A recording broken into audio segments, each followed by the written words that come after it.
Blog Talk Radio.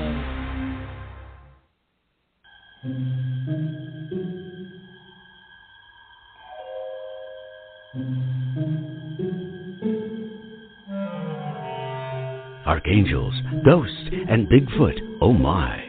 It's just another night for Supernatural Girls. Real stories, real answers to life's biggest supernatural mysteries. And now for another exciting interview with paranormal experts from this world and others. Here's your host, paranormal researcher Patricia Baker, on the one, the only, Supernatural Girls.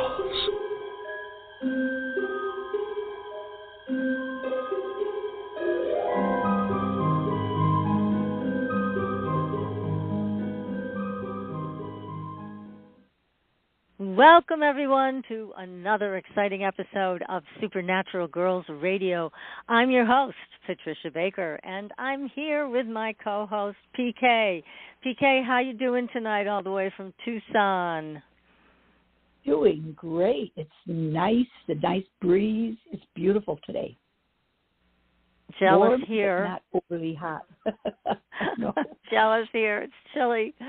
Oh, no. Well, you're just going to have to keep blowing some hot air this way. We need it. We need it bad. Oh, there's a lot of hot air carry us through the winter. These days. I know. You're not kidding. More hot air than we got to deal with. Now, I just want to let everybody know again, in 2 weeks, Dr. Richard Gallagher, board-certified psychiatrist, Harvard-trained, also an exorcist. He's going to be with us and telling us all about how he decides if somebody is truly possessed or mentally ill, and how does he handle it. We're going to hear right from him. He's been on the show before, about 3 years ago. We've been waiting for his new book to come out, and it's coming out, and he's going to be on the show, so don't miss it. It's going to be a great one. So Definitely. Tonight we have... Definitely. Such a beautiful lady. Oh, my God. She's absolutely gorgeous. Super perceptive, intuitive, psychic, medium. Here she is. She is from the French Quarter, and she's known as the French Quarter medium and astrologer, Maria Shaw. She's with us tonight, and she's one of the most popular and beloved astrologers. We love her. We're so glad she's here. She has millions of fans and followers, and she is known for her amazing accuracy and predictions. You've seen her on television, I'm sure. She's been on every network imaginable. She's been to VH1, MTV. She's been on the Tony Danza Show.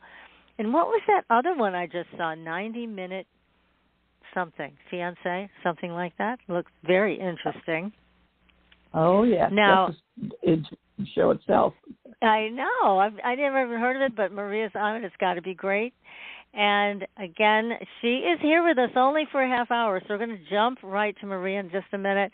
But I now want to tell you what's happening for the last hour of the show, because guess who's going to join us? Joe Lawson, Maria's husband. And he is a seasoned paranormal investigator.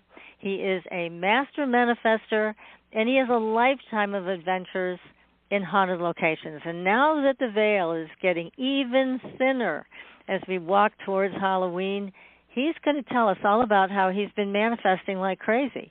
He's going to teach us how to do it. And we know we need to know. We definitely need to know. Yes, yes. So let's get Maria on the show with us. Maria, welcome to the show.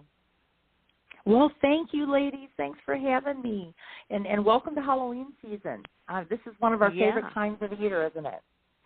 It is. Yes, it is indeed. I know you're super busy, but so thank you so much for joining us on the show tonight. And you're doing something that we have never heard of before. So tell us, please, how can this happen? How can we find this information? Well, not most people get their astrology charts read to find out about their future, maybe their past lives, what their soul purpose is, when they're going to meet somebody. Astrology is a great tool to dig into, where you've come from, your soul purpose, your life lesson. But after somebody transitions to the other side, your birth chart, or their natal chart, I should say, their birth chart, can also tell us what they're doing in the afterlife. And it can also tell us what karma they've left behind on the earth plane, who received them on the other side. And usually it's one or two people, sometimes more, but we can pinpoint the people, and also the likelihood of what type of life they're going to reincarnate back into if they indeed are going to reincarnate. So it's a wonderful tool to use. Some astrologers do this.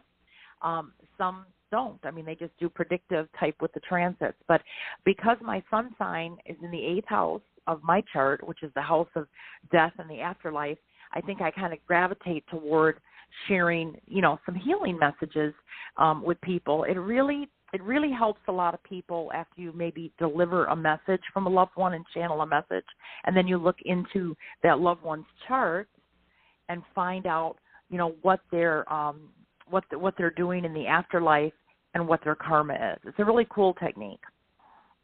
That is fabulous.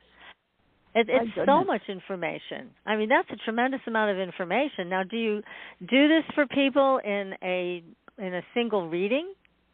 You're able to reveal this? I can. Most of the times, what I'll do is I'll do that in a gallery setting. I'm right now doing some things with the medium Thomas John from Lifetime Network, the Seatbelt Psychic, and he and I are doing different tours at different spots around the country, and he will channel a message, and then I'll ask that person for the loved one's birth date. I'll key it into my computer on my laptop, pull up a chart, their chart, and then tell them who received them. Like there was a lady in the audience about a month ago that he picked up the lady's father. The daughter was there and the sister. I was able to tell them that a Libra lady had helped receive the father when he made the transition. I said, who's the Libra woman? And they said, well, that's our mother on the other side. And it showed that the karma between him and the mother was not finished, and she had confirmed that they had been divorced. So I said, he is coming back. He's going to reincarnate and come back and try to get relationships right. And I said, in a former lifetime, he fought in a war and he used swords or knives. And she said that in this current lifetime, before he passed, he was an avid a knife collector. And there were some other things that I told her too that made sense. I don't overly exaggerate anything because it's got to show in the chart. So sometimes, like you said, that's a lot of information. Sometimes it'll show in the chart a lot, and sometimes it may just show a little bit. Like somebody's on the other side. I picked up somebody that was singing, was singing and playing guitar on the other side as they were welcoming people in, and she said that her brother this is another issue, or another couple, said that their brother was a musician in this lifetime that had passed. So, I mean, the charts will tell us a lot, and it brings people a lot of peace, I think, to know that their loved ones are still doing things that they love and connecting with people they love on the other side. Yeah, and I've I would never think heard it of gives astrology before. It's so interesting, Maria. What a change that people can actually see both sides of things now. Yeah, there's an old formula that I learned, and I was at an astrologers convention, the AFA, when I first started astrology like 25, 30 years ago, and they taught us a formula with the prenatal eclipse and birth dates and Arabic parts that you could tell your last transition, the year that you died, how many years you're going to spend in transition, and what the karma was, what the sex that you were, and what you died from. And I did mine, and it was so amazing. I mean, I said that I had family karma, and in this lifetime, when I reincarnated here, several years ago, I found that I do have a lot of family lessons and family issues. So it's another amazing tool that astrology can offer. That is fabulous. Now, it's on your website. It also gives people a lot of hope, I think, because they don't feel like there really is an ending. So you're showing them there is no ending. It keeps going. Yeah, it's just that when I do channeling work as a medium also, and I talk to people on the other side, and I've been doing this also for a long time, the one thing that sticks out in my mind is there's a familiar message from a lot of spirit on the other side that says, I'm not dead. I'm not dead. I'm just, and I'm living a different life.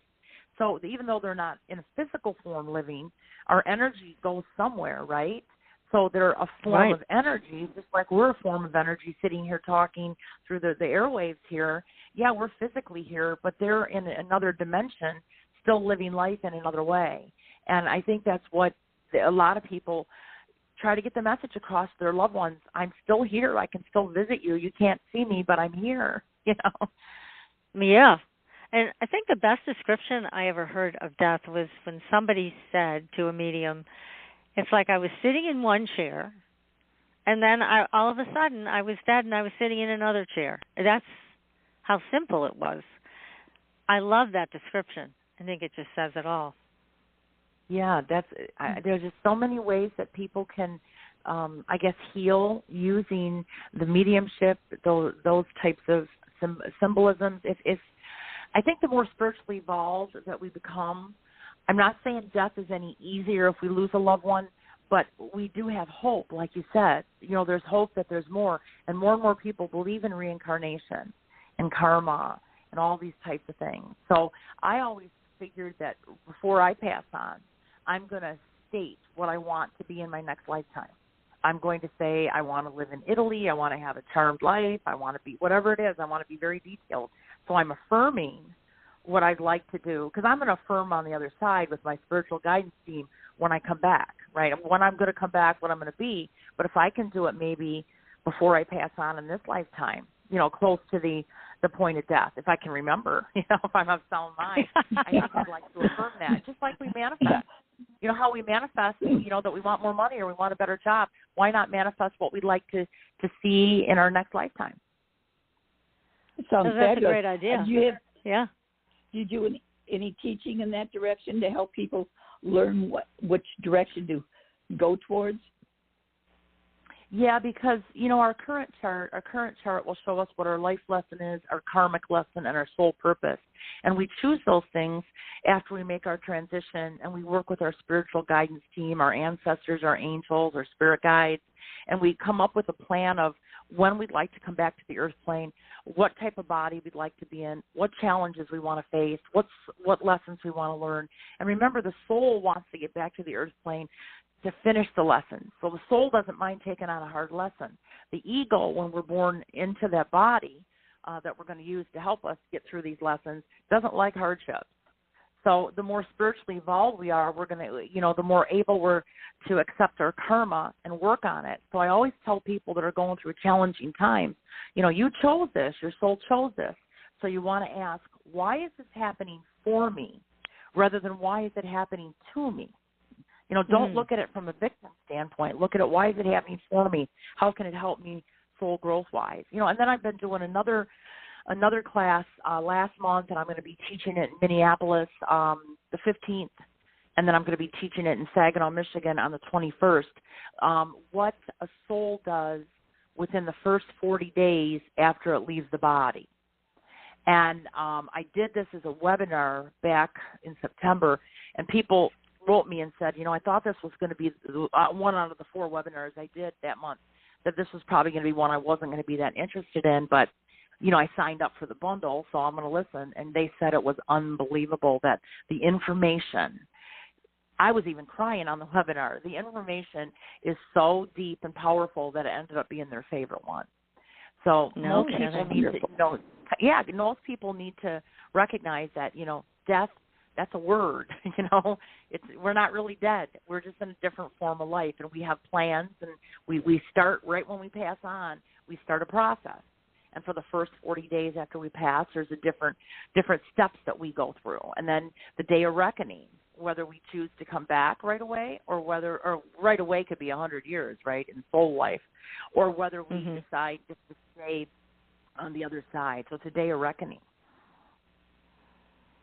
Now, Maria, we've heard from some mediums that we've had on the show that once somebody passes, that they don't recommend trying to connect with them or talk with them until a few days have passed. Do you find that to be true or not? I find sometimes it's easier to connect with spirit a couple days after they pass, because the first 2 to 3 days they are getting acclimated to being in spirit form, to being in energy form. And usually what spirit will do, or people before they make their complete transition to the afterlife, is they'll visit family. They'll go visit family. They'll go to places to see everybody, to say goodbye, et cetera, energetically. And so they're busy doing those things, and they're usually at their wake, their funeral, if there is one, sometimes to see who showed up, sometimes to see who didn't. But they're around comfort family. That's why I think they come in dreams right after all of my parents who have passed, they've come in a dream the night that they passed on, like a visitation. So I kind of agree. I think that you ought to let the spirit, kind of get acclimated and come back and visit for a couple days. Yeah. Right. And then makes sense out after. Yeah. Now, when you see that who's going to be meeting these people who've passed, do you ever see that they're going to be met by their pets, by animals? Yes. Yes. Pets are the most unconditional lovers of all. They love us unconditionally. They're brought. You can hear my dogs in the back barking a little bit, oofing right now. Yes, they're waiting for us on the other side. Yes, they are. A lot of times you will see the energy in the chart if the person was a pet lover, if that type of thing too. But yes, of course. What I usually do when I see the person's birth sign. Like I will say there was a Capricorn and a Sagittarius that came over to receive them, and then I'll ask the client, who might that be? And 9 times out of 10, they immediately know, unless it was somebody that went way before them. Like let's say they had a daughter and the mother died, but the daughter doesn't know the great-grandmother, but the mother did. So you kind of have to figure out the birth energy. And then you can also tell by the energy in the 8th house who came to help them cross over, and I can describe the energy of that person, male, female, sometimes what they look like or their personality. And 9 times out of 10, they'll be able to connect who it is. That's Incredible. great. Well, again, don't you think that would bring such a level of comfort knowing that you're going to die, but on the other side is your mom, for example? Because I know you and your mom were very close. So, definitely. Yeah, it brings a whole other level of comfort. Chart right now. Yeah, it'll show in your chart right now. You don't have to wait till someone passes on to see who's going to receive them. I mean, I did a reading today for a lady that was like in her late 40s. I said, when you pass on one day, many, many, many years from now, there's going to be a blah, blah, blah that's going to help you cross over, this person, that person. And she knew who they were. And I said, and sometimes these people may not have passed on just yet, because you may not pass on for 40 years. This person may be your husband, it could be your sister, it could be somebody still living for a long time, but they may go before you and be ready to receive you. So it'll show right now who's in your birth chart, who could be ready to receive you, whether they're past or here. Now, does your birth chart also tell you when you're going to die? Yes, it does, but I do not study that. That's one thing I don't want to know. That's between you and God, between you and the universe. That's your soul contract. But we do have about 6 or 7 exit points in our lifetime. And some of these can be shown astrologically as well. But my mother wanted to find out when she was going to pass. She was an astrologer. And so she looked at her chart, and she threw that chart across the table and said, I don't want to look at it anymore. It showed that she was going to die young, and she died at age 50. But I don't want to learn that. There's a part of that chart. But I'll tell you what, if you send your, like my Aunt Esther did, she sent her chart over to India, because in India they eat, breathe, astrology, everything is handled by the stars and the moons, even marriages, even today. And my aunt sent it over. It came back. She wanted to know when she was going to die, what she was going to die of. She had to have her doctor interpret it because it was all written in Indian. So he interpreted it for her, and she did die at the time that was said and of what was said. No kidding. Wow. Yeah, yeah. That could weigh pretty heavily. Yeah. Oh, my goodness. Blessing. Preparation is one thing. Maybe a bit too prepared. Yeah. I mean, you don't want to encourage it either. There's destiny and fate. Yeah, there's destiny and fate. You know, destiny is something that we still have choice with. I think destiny and fate get, you know, used in the same sentence a lot, and people think it's the same thing, but it's not. Destiny is we control our destiny. So if you choose to go left or if you choose to go right, you'll have changed your path, right? But fate is something that you cannot control. So fate, you don't have a choice. If you don't choose a destiny and a destined path, sometimes fate can intervene. But you will still have choice up on, you know, like I said, with the destiny. So people say, oh, it was destiny. I was destined to meet him. Yes, because you maybe made that choice to go out that night. Or maybe you made that choice to leave a relationship and meet somebody else. But fate, sometimes we talk about, like, oh, my God, I wasn't even looking, and look, I met this guy, you know, I met this girl. Yep. Well, that's fate. Okay. Amazing. So there's a bit of a difference. Yeah, that's very interesting. There's so much that you can learn from a chart, and all of this is news to me. I mean, I have not heard of this before, and that's why, again, I'm so glad you're talking to all of us about it tonight. Now, how much does it cost to do a chart like this? Well, it's just part of a reading. So you could request a reading with me, and you could say, I just want to focus on my dad's passing. What is he doing in the afterlife? Who received him? Is he coming back? You know, you could just do that. I mean, if you go to mariashaw.com and click on book a reading, there are 4, I think, or 5 different options. I have them for every price range. There's up to, you know, $500 for an hour, or as little as a 1-question reading for $49. And that's a recorded one, but phone readings start about $129, and you can use that time however long you want, however much you want, and if that's what you want to focus in, that's all you got to tell me. That's fabulous. Yeah. I've done astrology in the past, but nothing like what you talk about. It's fabulous. Yeah, and that's, again, the people can go to Maria Shaw, SHAW.com, to book a reading with you. And you have lots of things going on that website. I saw you have a newsletter people can sign up for, and lots of other things. So everybody go there and take a look. I'm sure you'll find something for you on Maria's website. Now, have you guys been doing any ghost hunting lately? Because I know last we talked to you, you and Joe were visiting a lot of haunted places. Have you been doing that this year? Yes, this is the month, though, that we do the majority of them. So Joe's going to be in Minneapolis teaching his manifesting class the 16th.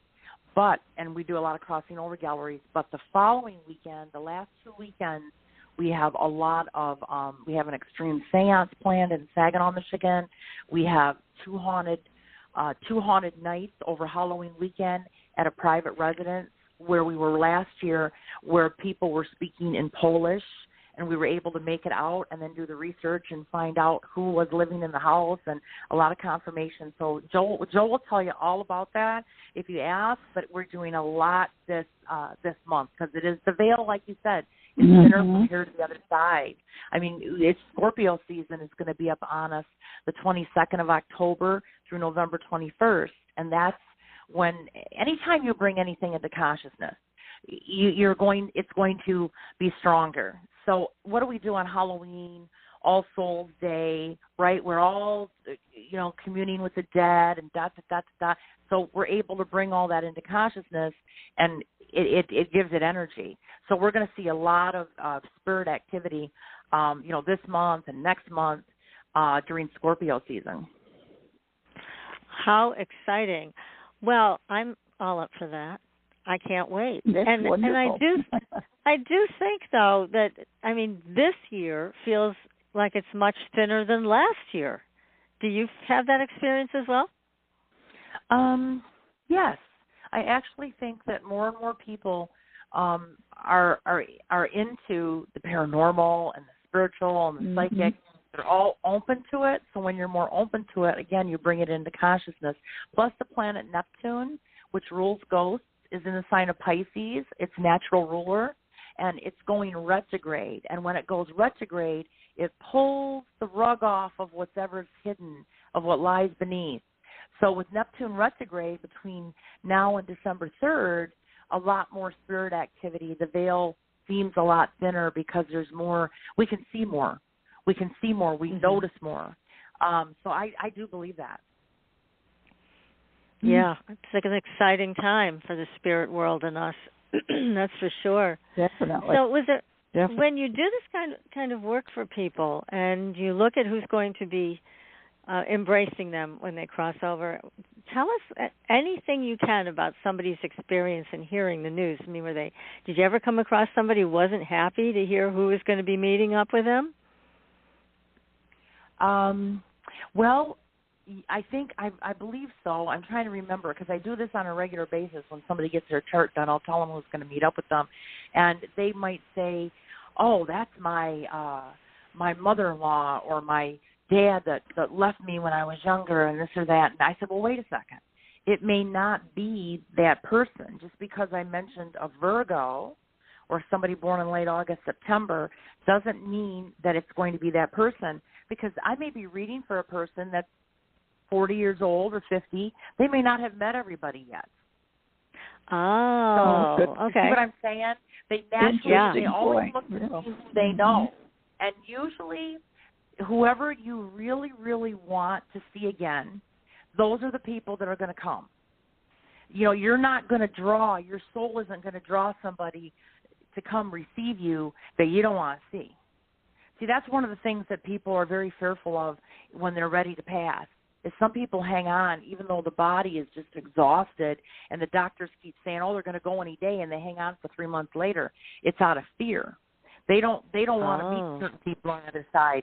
But from my experience all these years as a medium, too, when your soul passes, it passes into love, and whoever is on that tunnel or coming through to receive you is somebody that your soul has a wonderful connection with. You know, it's supposed to be a transition that's beautiful, and people that here receive you love you. So I don't think that people should be fearful about that. It's going to be people that they ask, and before you pass on, you can ask. You know, you can say, I want my dad to come see me. I hope my dad is there. And then the people that are here on the earth plane can pray for you. That's why in the Catholic Church, we have masses for people. We have masses right when they pass, for several weeks after, and a year after they pass for their soul's journey. We're praying for their soul. We're praying for the soul's journey. So and a lot of people will see, if they're sitting at the deathbed of somebody, they'll feel a presence, and they'll say, oh, my God, I know my grandpa was around to get my grandma. I could feel him. Or just for a split second, I could see him. So many people have these wonderful experiences when they're helping people in transition. And then there's other people that can't die in front of you. There's people that the family leaves the hospital, and then they get a call in the middle of the night, oh, your father just passed on, because he didn't want to die in front of you. He didn't want the last memory of his, of you to see him there. So sometimes people have to leave for the person to pass on. Mm-hmm. Yeah, I mean, there's so much to this. I'm going off on a different tangent, but it's just like there's so much to transition, the afterlife, that I don't know everything. I'm just, touching the surface. There's so much. We'll know more when we pass on. Yeah, that's for sure. We'll know more when we make that afterlife. Yeah, it'll all be made clear. But this is so helpful for people, and they can have it right within their own reading, which is great. So they can have a lot of enlightenment in just this one experience with you. That's and we're going to do it again in person. We're going to be in Minneapolis October 16th, Thomas, John, and I, doing this in a gallery session. We still have tickets available. It's going to be from 2 to 5, Sunday with Spirit, at the Marriott Minneapolis Airport Hotel. And then the following Sunday morning with Spirit, with Thomas, John, and Maria Shaw at the Sheraton 4 Points, which Saginaw is in the middle of the state. And tickets are available at my website, mariashaw.com. Maria, do you ever get so busy. Do you ever get out to the West Coast at all? Tucson? I come to Tucson once a year for the Tucson Gem Show. So I'm in Tucson every late January, early February for about a week or 10 days. I used to come out to Los Angeles a lot, but lately I've been spending more time, down south, because that's where I live now. But I love the West Coast. Well, I'd sure like to know next time you're going to be here in the Tucson area, because that's where I live. I know. I just heard you say that. So I will probably be there in January. That's the plan. Good. I'll right look at the forward beginning to of the Sun Jump Show. Yes. I'll make great. sure you guys have each other's phone numbers so you can connect. Yeah. Well, I'll be great. connecting with her after the show anyway, because I wanted to talk to her about a couple of things anyhow. So even those that know need to go to a specialist like you that knows more than we do. That's right. That's right. Excellent. Well, Maria, thank you so much. I know we've run out of time with you. It just went by too fast. But I know you're on to the next thing, and we're going to be talking to Joe in about a minute. So thank you again, Maria. Everybody, it's Maria Shaw, SHAW.com, if you'd like to connect with Maria and have your very own private reading. Thank you so much. And I want to be the first to wish you a happy Halloween season. Oh, well, thank you. You are and the first. same to you. Yes. Thank you. That's great. Thank you so much. All right. Joe's going to be calling in, but we'll talk again. Okay, Maria. Take good care. Enjoy the Bye-bye. Thank you. And I think this is Joe right here. Let's get him on. Hi, is this Joe? Okay. Yes, it is. Well, Joe, welcome hello, Joe. to the show. Thank you. Thank you for having me. Well, it's our pleasure. We were just talking to your beautiful, talented wife, and now we're so honored to have you join us as well, and very excited to hear about what you have to share on manifestation. Maria gave us a short version before we went live on the air, but it sounds like you're onto something here, and I'm glad you're going to be sharing it with us. Yeah, I'm really excited. I've had a complete and utter turnaround by just changing and tweaking a few things, and so now when I am doing my manifestation personally, a lot of the stuff, actually everything, has happened, and it's just by simply tweaking your attitude of gratitude. And when you do that, it really can open up a whole lot of things. But people don't really realize that they don't show gratitude for what they have. They're just fixated on what they want, and the universe doesn't understand that. They only understand the frequency that you're putting out. So it's really interesting stuff. So tell us what you've been able to manifest. What have you had success with? Okay. And how did you do it? So, again, the first thing that I had to change was my attitude about manifestation, because the universe doesn't understand things. It only understands the frequency that you're putting out. So, for instance, if you are a very negative person or you're in a very negative environment and you're just happy with getting by, that energy is what you're putting out to the universe, that just the get by energy. It only understands that. So it just gives you more of get by. But if you show an attitude of gratitude for everything that you have, I woke up this morning, I'm alive, I've got a house, or whatever you're thankful for, the universe recognizes that energy as well, and it provides more of those types of things. So the first thing that you have to do is you have to change your mindset to be gracious for what you do have, and the universe is going to bring more of that. If you're upset all the time, and I always say it this way, and this may be a little crass the way to say it, but if everything sucks in your life, the universe is going to bring you more suck. It doesn't understand that it just knows the energy and vibe you're putting out is, hey, my life sucks and everything is really hard. So, okay, well, that must be what they want. We're going to give them more of that. But if you're a very gracious and grateful for things you get, they're going to give you more of things that you got. And for me personally, I had to change my attitude just because you would sit there and beg and plead and, oh, my gosh, can I get the things that I'm asking for, whatever it may be. So I started really studying manifestation,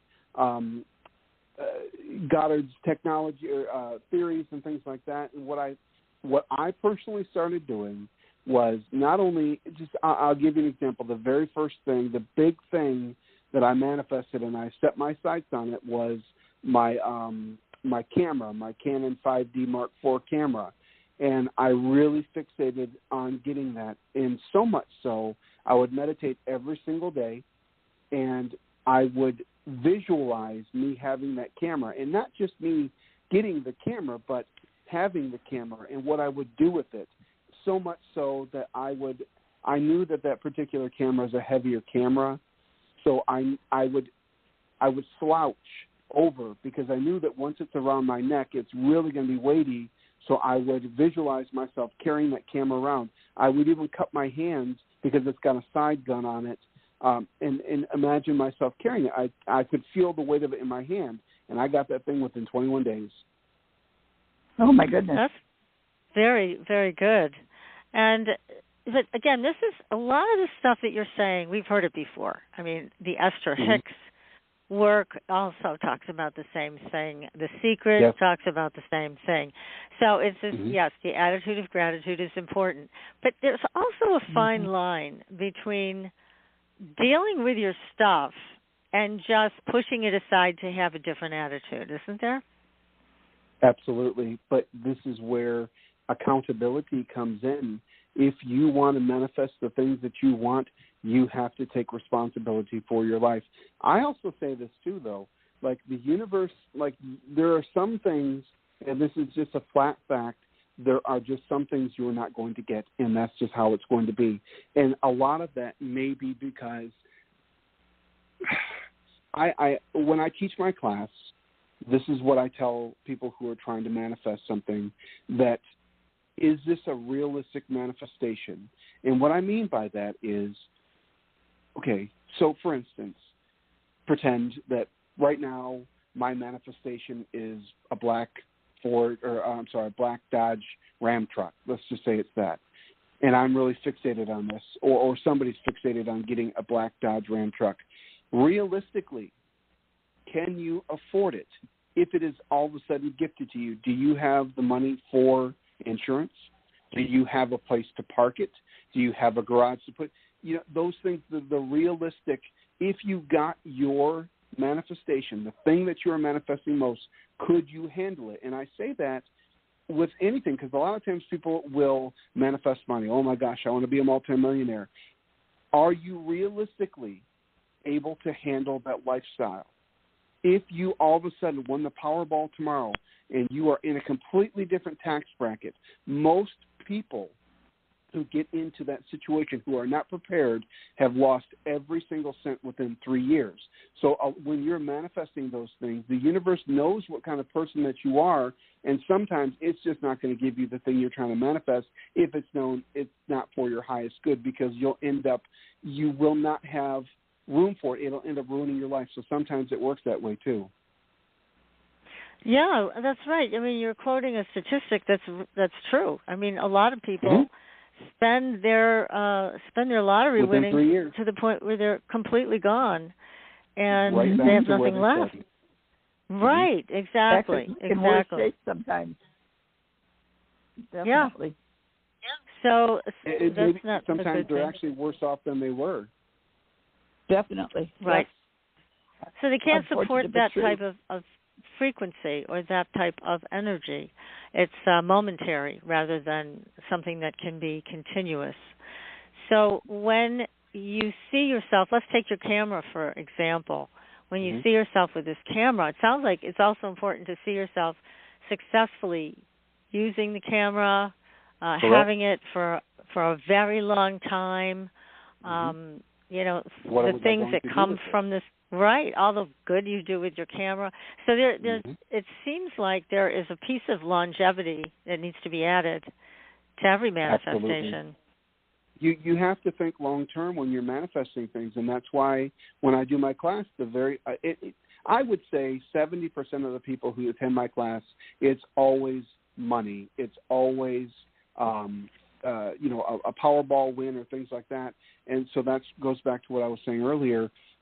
Are you the type of person that can handle that lifestyle? Because it's a complete, and it's weird to think, but people can't sometimes. Sometimes that sudden rush of all that money, they lose their minds. I've watched lots of specials, and they cannot stop themselves from spending. And again, they're just back in the same situation they were in within 3 years. So I say it this way. The universe is not going to give you anything that it feels that's just going to backfire on you. And if you persist and you feel that you know more, than the Creator, than the universe itself, sometimes it will give you exactly what you are manifesting to your own detriment too. So you got to be careful. You got to be realistic. What type of person am I? Like, and I'll give you an example. Like that black Dodge Ram truck that I was talking about, I would really like one of those. But this is where the realistic, realism comes in. I have no place to put it. No place. So that's awesome. Sure. And if I won one tomorrow, what exactly would I do with it? Where am I going to park it? I don't have nowhere to put it. So, but, it's still something that I want. So that is one of the things that I had to change about me was if I'm manifesting something, what am I going to do with it? Am I the type of person that can handle it? And what's the long-term goal of getting that particular manifestation? And, boy, you can dig deep in this stuff, too, because sometimes when it's like a lottery win and you're like, oh, my God, once I get that lottery win, I'm going to help my parents and my brother and my sister and every single person on earth. The problem with that theory is some people, and I'm sure we all have reasons that the universe created us and put us here. And some people have karma to pay off from former lifetimes. And if just for instance that they were a rich miser and they were very cruel in another lifetime, so they come back this time dead broke. And the universe is going to make sure that they understand what they put people through the last time. The universe is not going to give somebody else money to give to them because they have a lesson to learn. Do you see what I'm saying? So sometimes the manifestation that you're not getting is because you plan on doing it for somebody else, and that's not part of their path. Yeah, so it's not going to happen no matter how much manifestation exercises they do. And, it's just not on their path. Mm-hmm. And, but again, it's very challenging, I think, for a lot of people who see people who are manifesting big things, like the Elon Musks of the world, the Jeff Bezos of the world that manifest these amazing empires within a capitalist society. And it is frustrating. You've had so many people, like I said before, talking about manifestation on the show, and then we hear from the audience, and they're like, I did this, I did that, and it still didn't happen, and they feel like a failure that they weren't able to create it. Right, but but what you were talking about, the Elon Musk and things like that, that's a jealousy, and that's a lower level vibration, and the universe doesn't understand. It only matches what you're putting out. If you're putting out a jealous vibration, I don't ever think about those people. There's a reason they got that money, or whatever it may be. I fixate on what I need. I don't worry about what other people have, and I think people get in trouble with that. Where I don't ever physically think, God dang, why can't that be me? And, he's got gazillions of dollars. Awesome. He must have done something right or manifested. Whatever his path was, the universe decided that's what he needed. I'm only me, and I can only fixate on what I need. Good point. Right. Now, Greg Braden talks a lot about the heart and the mind and synchronizing the two to do manifestation. He also talks about asking your heart what you need or what is it you really want. And he said that answer, and I found this fascinating, it's always a one-word answer. So it's not a story. It's not some lengthy diatribe. It's a one-word answer. Now, do you do anything like that in your workshop where you teach people how to find that answer? What I don't do that, but what I do is I do combine the third eye and the heart chakra at the same time that we are doing our manifestation. We tap on our meridians, getting those worked up, and I use the third eye and the heart to put their manifestations out. I have to be careful when I'm doing these because I really think about the person and the people that I think about how I would word things to people. People don't understand big worded things. I don't even understand those things either. I keep it as simple as possible. I'm a very meat and potatoes type of person. So when I am talking about manifestation, I put it in terms that I would understand. Like, okay, third eye, got it. Heart, got it. Put those two together. I want, to win the lottery or a black truck or whatever it may be. So I put it in those terms. So I don't really, a lot of times when I'm watching people talk about manifestation, it's so over my head, I don't know what the hell they're talking about. I know it, really. I keep it very simple. And I sometimes think, and I'm not knocking nobody, but I've always found that people that use big, pretty words are compensating for something. And so I just keep things very basic in my life. Here's how I do it. I may not know the exact terminology of what I'm talking about, but this is how I got to where I wanted to be. And if this is what you would like to do, this is exactly what I did. I just give them exactly what I did. And again, going back to that Canon camera, I felt the weight of it. I knew how heavy it was. I imagined myself carrying it around. I picked it up and I adjusted the imaginary lens in my hand, photographing something that wasn't there, and I did that for 21 days, and I got that thing. And I had no business getting that camera, none whatsoever. It's super expensive. I didn't have that kind of money. And that was the other thing that I did, is I got out of my own way. I did not, and this is where it's extremely important when manifesting, because this is where I was failing time and time again for so many years. When I wanted to manifest something, I dictated to the universe how I thought that it should come. Okay, universe, I want to get a nice house, but I don't want anyone to die. I don't want to come into an inheritance. I don't want X, Y, and Z, whatever it may be. I was trying to dictate to the universe how I would get my manifestation. When I finally figured out that my job is to manifest, the universe's job is to bring it to me. I'm not here to tell it how to do its job, and I'm only here to say, this is what I'm trying to manifest. You figure it out, and that's when it really happened. I got out of my own way. And how did that actually transpire with your camera? So we were in New York City. We went over to Best Buy right next to the hotel. It was in there. They had one left, and I just one more time put it out there. We went back to the hotel. We were signing some documents for the sale of the house or something, and for whatever reason, somehow, some way, there was an overage of like $4,000. It showed up that fast. I took it and went over and bought the camera. Isn't that great? I got out of my own way. I did not tell the universe how to bring the money to me. I just said, this is what and it took. I'm not saying that you're going to get your manifestation in 21 days. I'm simply saying how long it took me to get it, but I didn't dictate how the money should come. I didn't have that kind of money. There's no way in this world I had that kind of money. But it was just ended up being some overage. Okay, cool, awesome. Went and got it, and I had it 10 minutes later. What a good feeling that must have been. It's one of those things. I'm very much a delayed reaction person. I'm very good in high-stress situations, an accident or things like that. It's afterwards that I crumble. Like if there's a car accident, boy, I can run out and I can help and everything else. And then 10 minutes later, after everything's done, I'm like, holy jeez, did you realize what just happened? I'm very much that type of person. So once that happened, I was on such a holy, just like it was. I knew that I was for that. Though, like I knew that the universe had answered. They're like, here you go. There was no reason that we got that overage. It didn't even make any sense. So it's like, okay, well, let's just go get it. And then once I got it, and then I got it out, and then I'm like, holy cow, I'm holding this thing. You know what I'm saying? Like it really was like, I can't believe this just happened. When I woke up this morning, I certainly didn't think that it was going to happen, and it's in my hand physically right now. That's amazing. I love it. Yeah, that is really great. Now, when you do these groups also, do you find that the group energy enhances manifestation? We've all heard, Absolutely. When two or more gathered, and that can happen faster. So here's the thing. So me and Maria and I do the Maria Jo show, and we talk about manifesting a lot, and people have gone nuts on me. Whoa, make this into a webinar, blah, blah, blah. And I have the same answer every single time.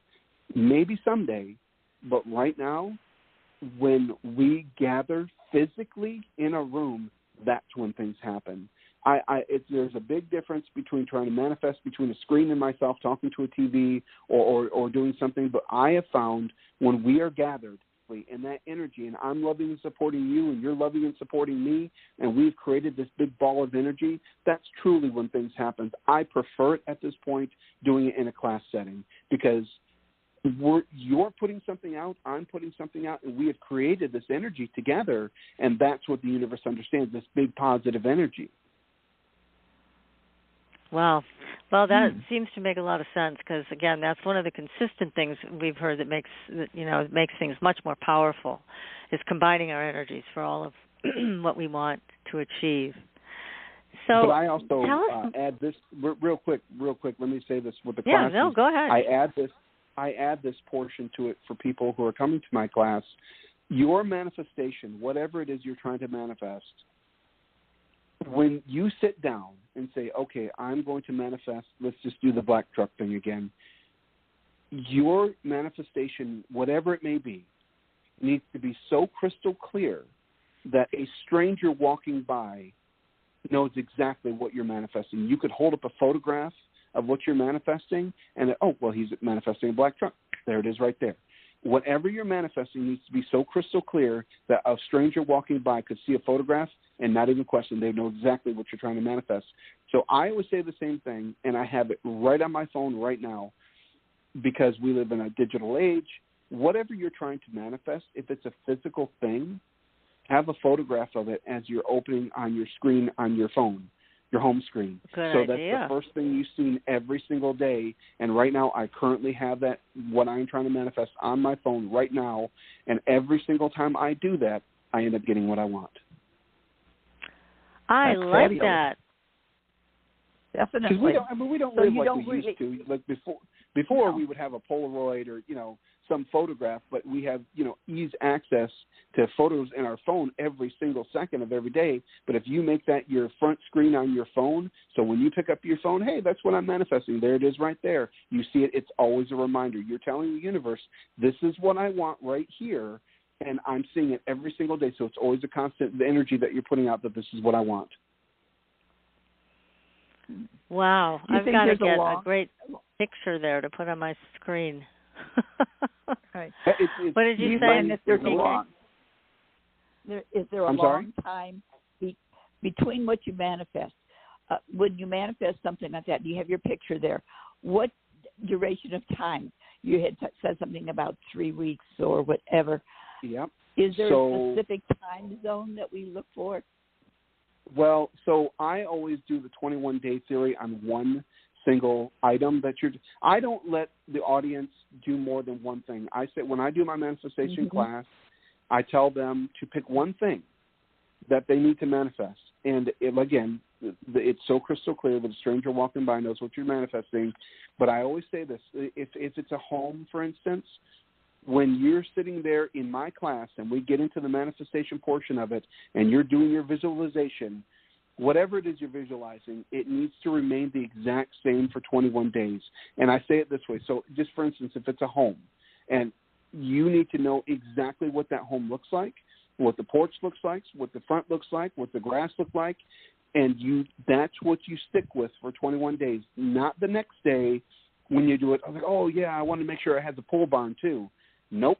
Whatever you're manifesting, it's got to remain the same for 21 days, and it remains exactly how you saw it on day 1 to day 21. Don't add things to it because then you start botching things up. I've noticed when I add things to my manifestation, it takes a lot longer. Oh, really? Interesting. I can give you another example of something that I got. You're asking me like timelines on when I got it. Once I got out of my own way and decided that I'm not going to dictate how things are going to come to me, I don't know how they're going to, but this is what I'm asking for. I have gotten everything. The only thing that took a long, long time was the house. And I tweaked one little thing, and it ended up this. You won't even believe what I'm about to tell you. I don't even believe what I'm about to tell me. So I've been sitting there manifesting a house for years in Tennessee. My mom is buried out in Tennessee, and I have done every manifestation technique for years and years and years, and it has never happened, ever. And it's frustrating, and I don't know why it never happened. And then about a month ago, maybe 2.5, 3 weeks ago, I was doing my manifestation once again. It was about 3 o'clock in the morning, and I got mad at me for continuing with the same thing. It's like, obviously this isn't what you're supposed to have for whatever reason, or at least it's not right now. So I tweaked one thing. I just said, you know what? This is what I want, but you put me wherever you want me to go, talking to the universe. I'm not joking when I say this. You can call Maria back and ask her. We ended up getting a house in Gulf Shores, Alabama that afternoon. And I'm not joking. That's exactly what happened. Huh. All I said different was, incredible. As I said, you put me where you need me to be. I didn't say Tennessee or Arkansas or Maine or New Hampshire. I said, you put me where you want me to go. And by that afternoon, Maria's like, hey, look at this Gulf Shores house. Do you want to do it? Yep, I'll do it. Let's do it. It was done deal by that afternoon. I had no expectations. We weren't looking for homes in Gulf Shores. It just happened to pop up on Zillow, and we were done that afternoon. Incredible. That is great. Yeah, I love it. I love it. That's wonderful. So you had to let go of that geographical area. I just said, where you want me to go. Yeah, because apparently Tennessee wasn't it for you. For whatever reason. And I have every reason that it should be. Me has every reason that I feel that it should be. But the universe doesn't want me there, right now at least, for whatever reason. And so when I said, okay, you put me where you want me to go, it wasn't 6 hours, and it did exactly that.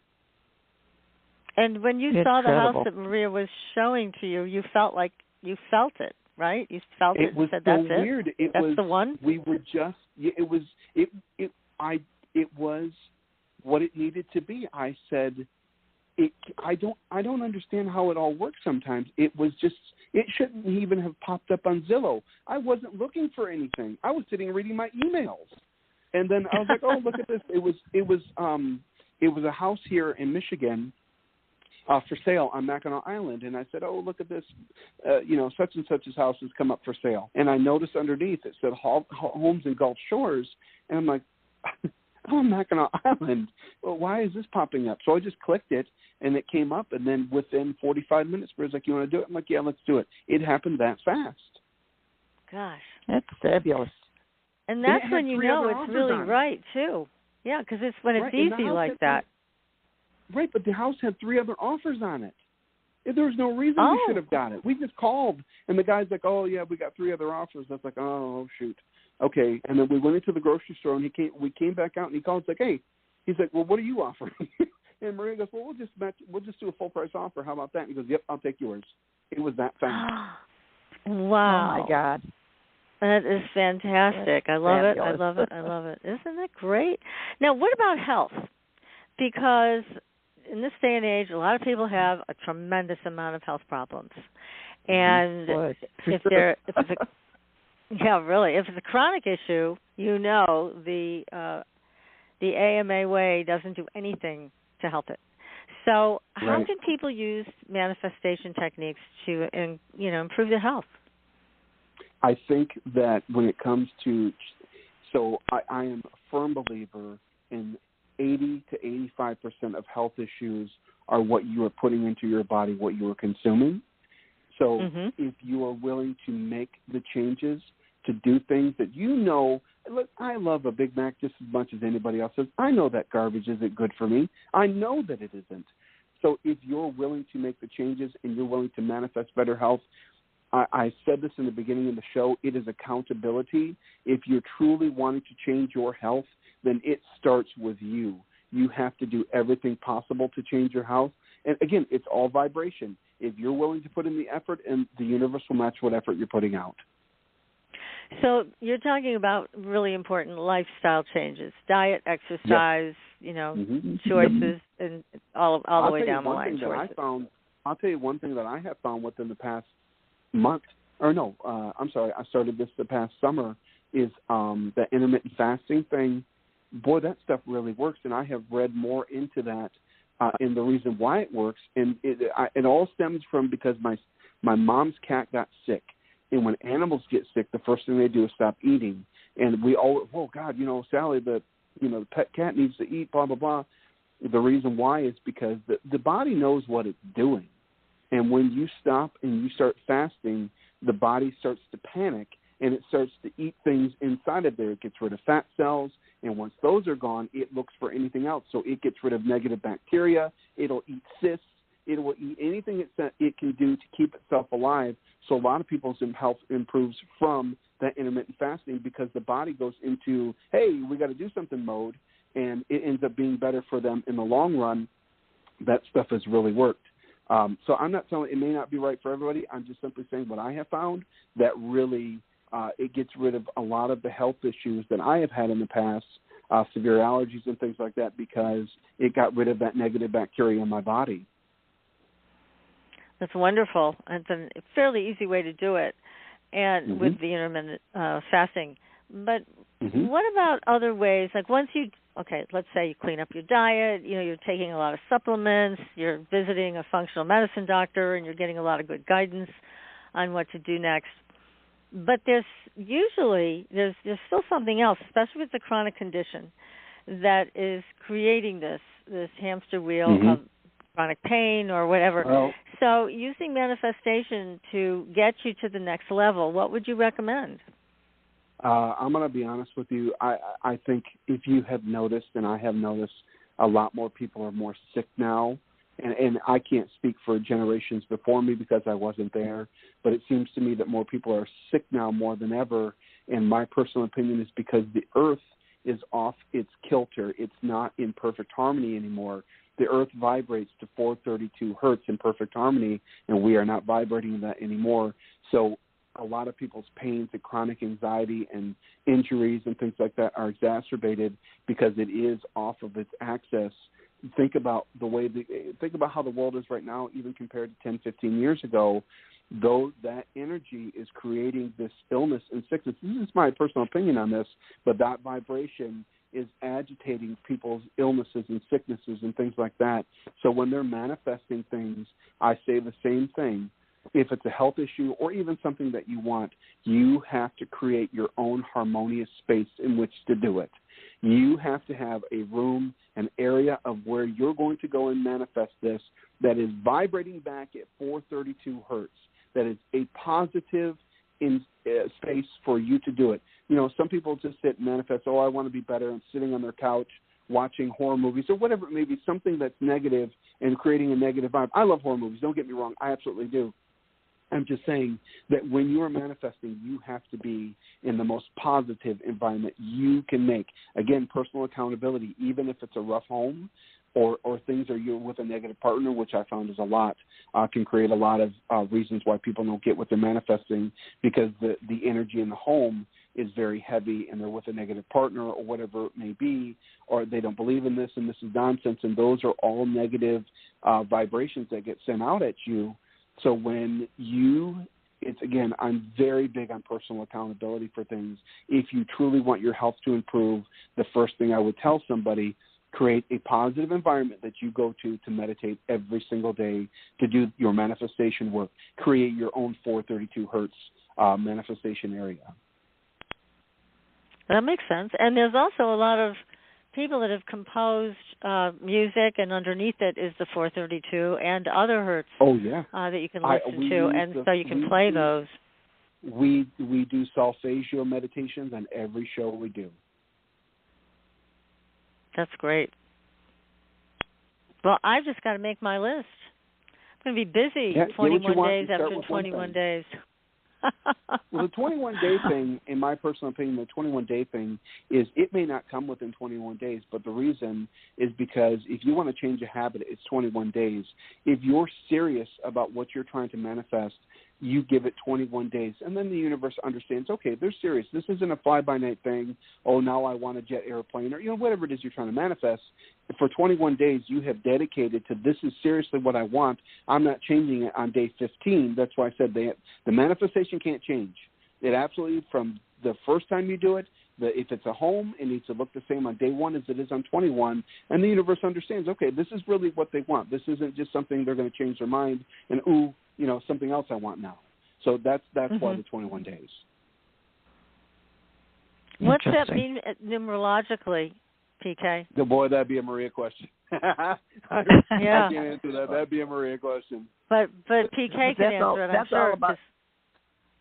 That's all about creativity. creation. Right. 21 is a 3. Oh, there you 3 go. creates. Oh, there you go. Okay. Yeah, there you go. Yeah.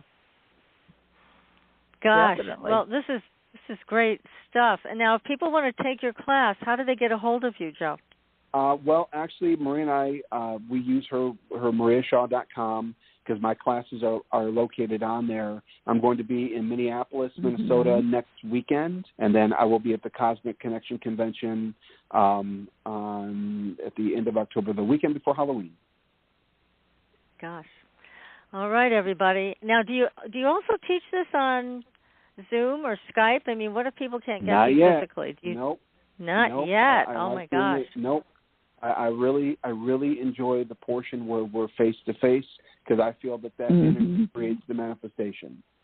Yeah, Okay. that makes sense. Yeah. Well, let's the let's website is great because it covers. I was going to say the website is great because it does cover so many things that both Joe and Maria have. So that's great. Yep. So I wanted to talk to you a little bit about some of your spooky adventures because we did mention it to Maria, and I know last time you were on the show, you guys shared quite a few of your adventures with us, and it was so interesting to hear what you guys were up to and what was happening.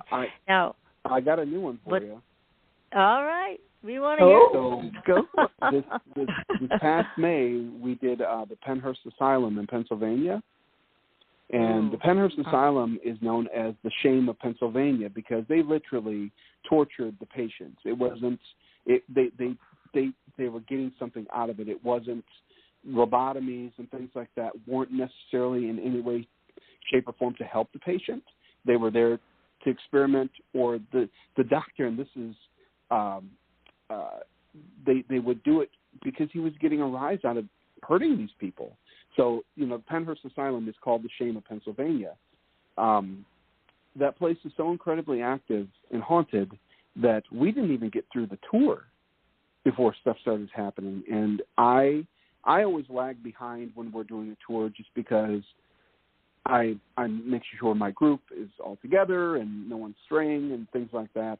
And also I find that things always seem to happen when you're the last person in line.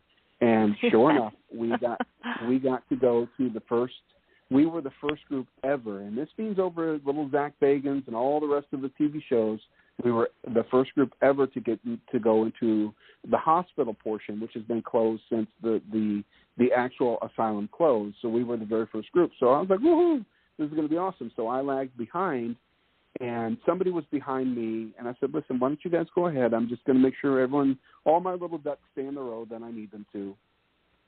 And as we're passing this, and again, the building is collapsing, and that was one of the main reasons that they didn't allow any investigations because it was dangerous. But they got it up, and they were originally, Pennhurst was going to put it back to a functioning building again, but I guess time and money, they couldn't do it, so they just abandoned the project. But they got it back up enough to where you could tour it safely. And as I'm walking, I look up, and right as I look into the window, there is a patient looking right back at me, and she's got long dark hair. She's in her hospital gurney or her hospital thing that you put on.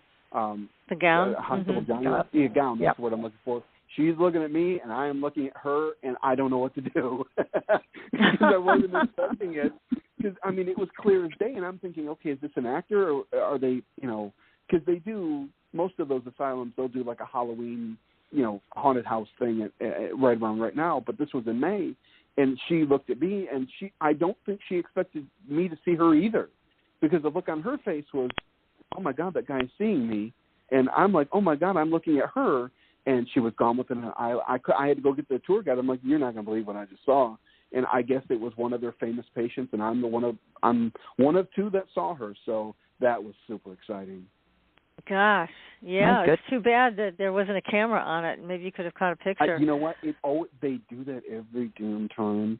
Every time you turn your stuff off or you put the battery, that's when they show up every single time. Oh gosh, how frustrating! It is. Well, and the energy inside a place like that, I mean, I don't even know if I could stand it. It's so, I mean, it is so horrific. That energy hangs around. These people, as you mentioned, were tortured. So they weren't there to get help. They were there to be tortured by a sadist, and there was no way out for them except death. So, I mean, I can't even go in those places. The stories that they were telling us, like for instance, the children, they had a 1-bite rule, and if you bit a guard or a orderly more than one time, they pulled all your teeth out of your head. Oh my God! And the dentist chair was there clearly. We got into this discussion when we were there because the lady who owns it was one giving me. And she was talking about, well, we really want to turn this back into a positive. I said, you need to burn this thing to the ground. I said, nothing positive is ever going to come out of here. And whatever you put here, that energy is going to hang around. I said, you need to level this thing and start over. Oh, my goodness. God. I'd even question the ground that it's built on. Jesus, that's, my God, I know. Yeah, I mean, it's turned into something just horribly horrific. I mean, beyond horrific. So much suffering. And how many patients did they have there? Do you know? You know what? I really don't know what it was, but because no one knows. Because some people that came in, they had a record of, and they were never seen again. So they're assuming they're either buried on the property, but they also had a crematorium too. So who the heck knows what they did with them? Yeah. Because they were in there to torture them. So I'm sure that a lot of them didn't survive it. And, well, we can't exactly say what we did. So, those people ended up disappearing. So no one really knows how many were in there. But I don't think that turning it into apartments or anything, I can't believe that they didn't learn from Salem, Massachusetts, in the sense of the old Salem jail, when we first started going there, got turned into apartments. Now, that was one of the most haunted spots in Salem. And now there are these luxury apartments, and they have problems all the time with activity because you took that building and made it into this. It's kind of like, what did you think was going to happen? Right. Yeah, you can't dress it. It's still going to be a pain. Right. Too much pain. Right. So they were. I wasn't getting through to her. I tried. I did my best. I said, these spirits deserve to rest. And putting up a new condo or whatever you're going to do, it's gonna work in reverse on you. But no one listens to me, so. I know, really. Gosh, and it's funny. Go ahead. Okay. No, I'm just going to say, I just wanted to mention this because, I do some work with somebody else connecting with multidimensional spirits and things once a week. Mm-hmm. And I have my computer, and the battery is totally charged, and it should be going like all day long on one charge. But when the energy gets really high, it drains the entire battery. Yep. And this has not happened before until tonight doing a show. Usually when I'm here doing a show, I don't need to. Now, my battery is about to go dead. In fact, I just sent an SOS out to my husband. Bring me the battery. But I think it's, but this is always a reason. I mean, between Maria and you, the energy is very high, very high. So it always ends up doing something like this. If I disappear, you guys, you'll know what happened to me, but I'm trying to get the battery down here to plug in. But, so, the energy you carry, the energy Maria carries is very, very high, and that's why this battery's going down fast. Yeah, she's really powerful. We did a past life regression one time, and she did hers before me, and I'll never forget it as long as I live, because she went to this private room, and she's going through whatever they're regressing her to, and I can hear her saying things, but I don't know what she's saying. It's very loud, and all of a sudden the lights start dimming. Uh-oh. There's no joke. It really did, too. Oh, yeah. That's, oh, my goodness. It's amazing how these energies interact, electrical and interdimensional. They're very much tied together. Oh, yeah. So, anyways, yeah. Now, your camera that you manifested, is that something that you use to take pictures of spirit?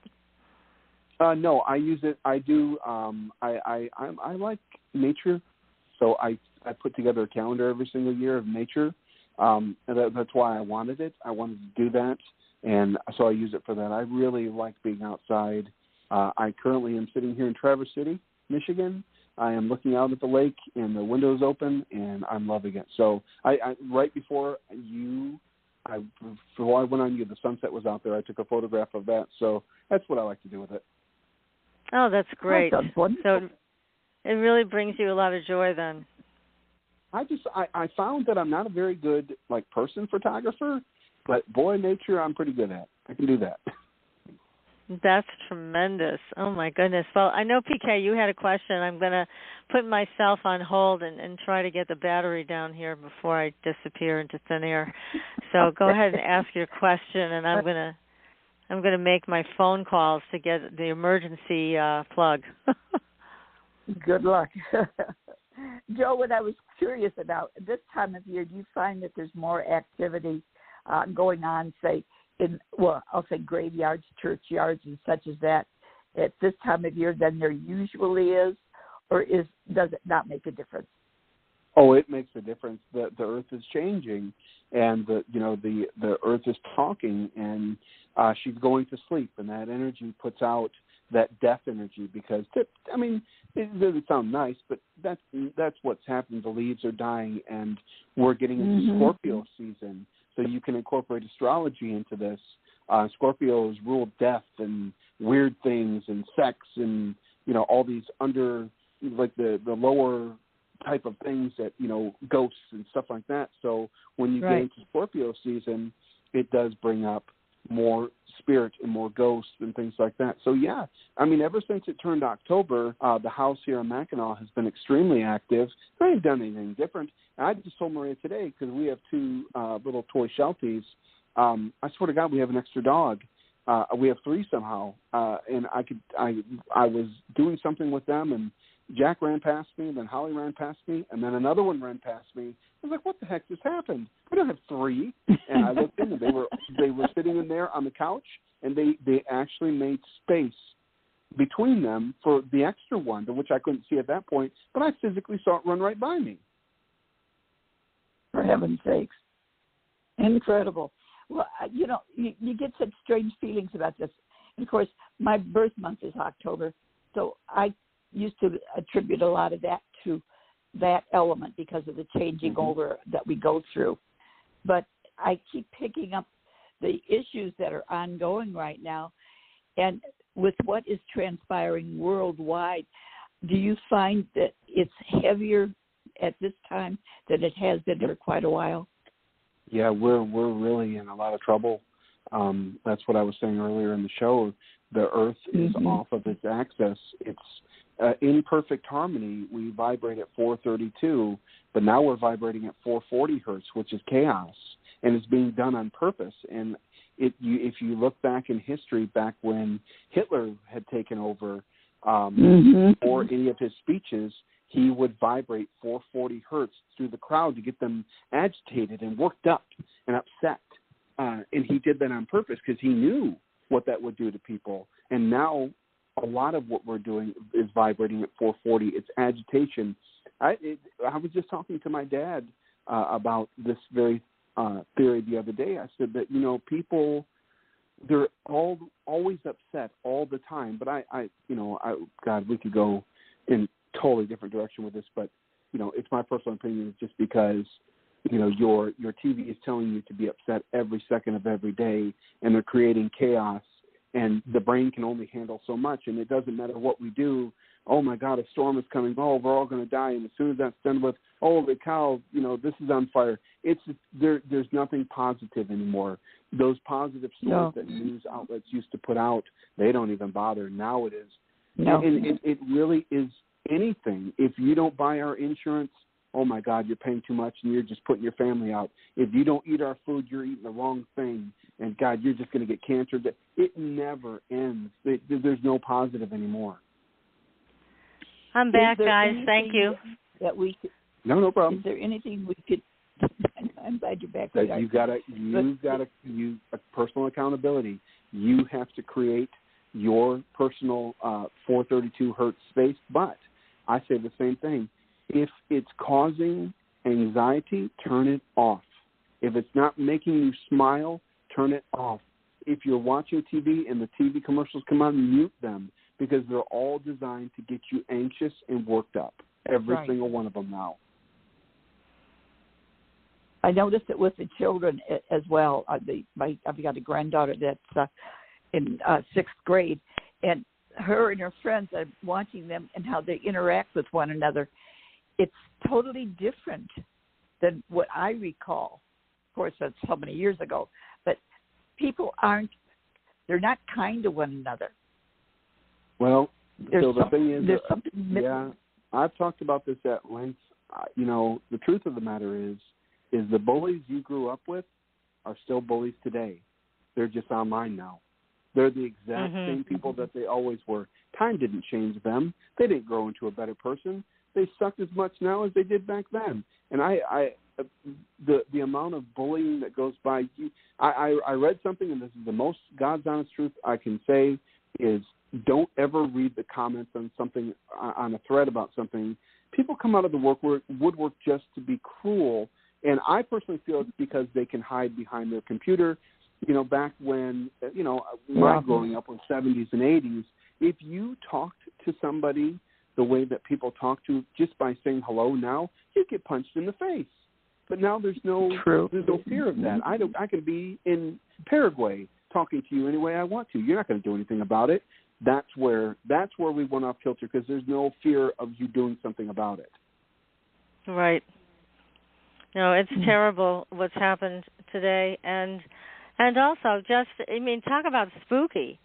I mean, the fact that these people can attack you from afar and you don't even know who they are, and you can't do anything about it. I mean, it's like people talk about being afraid of ghosts. I'm more afraid of people and what they're capable of. I agree. Yeah, I think we all feel the same way. People are dangerous. You have to be careful with what you say. We went so far off of. It's just that I think what it is I don't think that people have respect for one another anymore, and you're in my way, and that's how I view people anymore. Is they're just like, you're in my way. I tell you, it makes me sad to see that, and I don't know that this. I'm not being negative when I say this, but I don't know that this can be corrected. I think we're just too far gone. Because any good that comes out, they squash it immediately. Any positive story put on the back burner, anything positive out, they make sure that's snuffed out, and we're going to talk about the hurricane. Oh, God, Johnny found $50 bill and turned it into police today. Yeah, but you know what? The hurricane's coming in. God, you need to be scared 24/7. I don't know that there's a way out of this time. Well, let's hope with Halloween that the spooks will make a move. There's a theory that we have been here 3 different times. Yes. That humanity has been here 3 different times, and they've kind of backed it up with some proof that has slipped out, that they found ancient weapons that any civilization never should have had thousands of years ago. That it was crude, but it was similar to the weapons that we have today. So they're theorizing that we've been here 3 different times, and that each time we wipe ourselves out by the things that are happening right now, and then it starts all over again. God. This is interesting. I don't know. I don't know if that's true or not. It's interesting. Yeah, that's something that's been going around quite a bit, as people are talking about that, and I think it's probably true. But again, there's so much to be said about what we can manifest and how we can do it, and keeping the energy clear, keeping the energy connected, because it's not just, I think it is the third eye and the heart. It's also male and female. I mean, there's just a lot of division that's been created by a number of people and groups with special interests. Yes, but within us, we have the power to connect those things. We have the power to connect male and female. We have the power to connect third eye and heart, and open ourselves to a different reality. So that's the thing. I think that's the key for people. So it's not just manifesting the outward stuff, the things that we want. Of course, it's great to have those, and it's a good lesson to be able to master that and do it. But there's also that internal healing that we can do with the manifestation technique as well. Absolutely. But I think that the first step is the positivity factor. You have to remain positive. And in today's day and age, it's so hard, but you've got to create, again, personal accountability. You've got to create that space that is yours. That's your 432 Hertz. When you walk in, man, that's yours then. That's where you go to get away from things. And it may be just people in the house. I can't tell you how many times during our Marie and Joe show, they're loving what we're talking about and like, well, my husband or wife hates this and they think it's a bunch of bunk, blah, blah, blah. And I said the same thing. It's like, okay, that's a respectful opinion, whatever you want, but that's going to hinder you getting where you want to go. You've got to create your positive space that this is yours. Mm-hmm. And if that negativity needs to be on the other side of the door every time. Yeah. Yeah, I mean, even if you have to go outside or go to your car or, wherever it is, again, somewhere else to at least begin the process of manifestation and, again, keeping that positive. It's not that easy to do. I know people talk about it.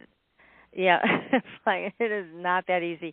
And you're right, especially if you have a partner that you're living with or a roommate or a friend, and that person has a totally negative way of approaching life. Because it's like somebody's pounding on you all the time. Yep, that's what it feels like. True.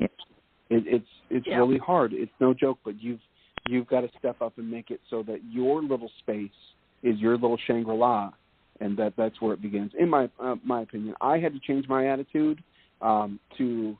I mean, for instance, there are certain astrological times. This is more Maria's forte, but we had just talked about, today will be a really lucky money day, just for instance, and I would find $1 on the ground, and I would be like, oh, great, I found $1.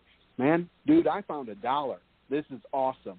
That I had to do that because the universe is like, oh, well, he's grateful for that one. Let's see if he does more with 2. You know what I'm saying? And it just goes bigger and bigger and bigger. Yes. Yeah, that's a really important thing. Mm-hmm. Yeah, definitely. In your classes, Joe, what were some of the big things that people were able to manifest? I have gotten a lot of letters. What I have found, I can think of 3 right off the top of my head. They were jobs. They were, I'm sorry. One was a house sale that they were manifesting, and the other 2 were major promotions. And they wrote me these long letters saying that I did the class in Frankenmuth back in August, and we did the manifestation and the meditation at the end, and I wanted this certain job, whatever it may be, and after my 21 days, I got that exact job, or I sold the house that had been sitting on the market for X, Y, and Z. So those are the letters that I'm getting. I was kind of surprised because when I was asking people in there, they were talking about money as always, but these ones that emailed me were looking for a job or to sell a house or to get rid of something, and it finally happened for them. Mm-hmm. That's exciting. It's still money, right? Yeah, exactly. Or whatever it is they wanted, but I was happy. Yeah. Amazing. No, it's all good stuff. No, you're bringing a high level of intention and consciousness to all of this too. So people have to really think about this. Is this what I want? Is this what I can support? As you mentioned, you got to have a parking space for that black truck. So. Yeah, right. It makes people think about that, which is a good way to think. You're very really exciting. You might get it. Can you realistically afford what you're doing? Are you the type of person that can handle $360 million, or are you going to be broke in 3 years because you blew through it? What type of person are you? Right, exactly. Oh, my goodness. Well, everybody, if you'd like to hook up with Joe and Maria, go to their website, mariashaw.com. You can find out more about Maria's work and also sign up for one of Joe's manifestation workshops and catch their show. So it's all good. And, Joe, thank you so much for joining us tonight. It's been a very exciting hour with you. Yes, you're welcome. Thank you guys for having me. I really, really appreciate it. Enjoyed it very much, Joe. Thank you. Yeah, our pleasure. Really great. Well, we'll be back next week, everybody, with another exciting show. And until then, we'll see you on the Blue Highway. Good night, everyone. Good night. Thanks for listening. Tune in next week for another radio adventure with Supernatural.